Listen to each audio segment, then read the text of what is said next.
is dead safe to say that since 2017, with the event of Me Too and after the event of the Will Smith punch during the Oscars, there's been a ragged road for comedy most, because you start to create this consensus on what's okay to joke about and what's not okay to joke about. As a result, we have had one or few good comedy mosts in recent years, and the movie we will be talking about today, called Your Quarterly Invited, is just another example of a movie that chooses to tread lightly or in the other direction, the leftist consensus. Yes, the movie does have a Nazi joke right at the tail end of it, but by and large, the movie serves as the perfect blueprint for all failing comedy movies, and it leaves me sad to proclaim it. If we start with the language used in this highly marketed movie, it becomes not only annoying, but the movie lays itself over in political correctness. Reese Witherspoon is, of course, the most confident girl boss in the movie. We have this guy that can't say the word bitch in front of Reese Witherspoon in the office because he is nervous because of the powerful presence of Reese. But then a character says that word without even thinking. This, in particular, in the movie is an attempt at showing women more confident than men.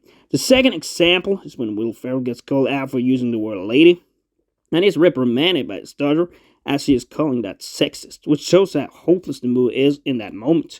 And Will Ferrell is suggested to use female person instead because he needs to be politically correct. Another issue with the movie is that these actors on the set have zero chemistry between them. The only thing that holds it away from being even worse is the ongoing feud and heated confrontations between Will Ferrell and Reese Witherspoon. That's at least a little bit entertaining at times, although that also can be described as exaggerated, in addition to the weird smile that Will Ferrell gives all the time during this movie. That leads us on to the next problem, in more precise words, the cringe problem. Especially what is very cringe are these crazy friends of Jenny the Bride.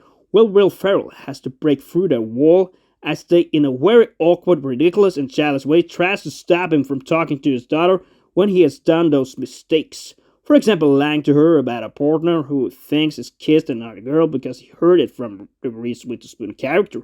Another cringe moment is when this Mexican friend of Jenny reads this poem on a stage, and people may falsely perceive that as funny, but it is really not, adding just another cringe touch to a weak comedy movie. In addition, we have got this duet between Will Ferrell and his daughter in a movie that turns highly sexual, and actually during that scene, it looks like they could have been lovers.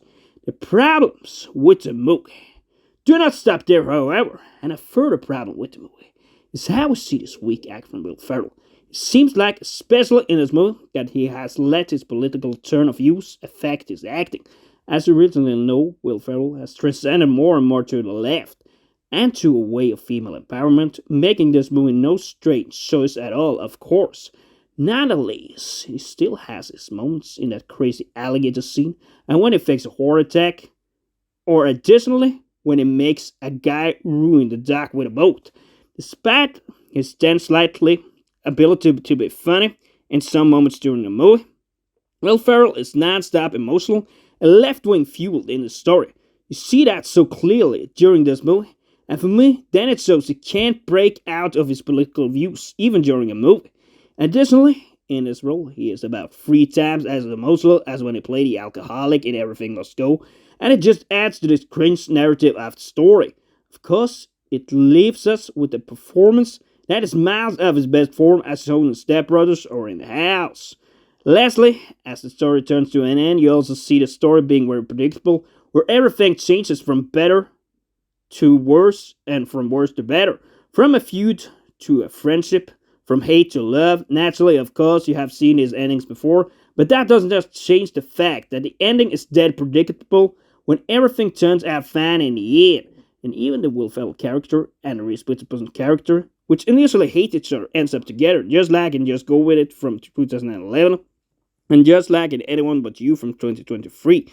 It is all just part of the same division to love kind of thing, and we have seen it all before. For me, it was not a blast watching the movie, and although Will Ferrell still, of course, is my favorite comedy actor, it is sad to see how weak he acts in this one, and I hope we will see better from him in the future. But this one is a 5 out of 10, and if you have watched this movie, like you will understand with all your bones how it failed.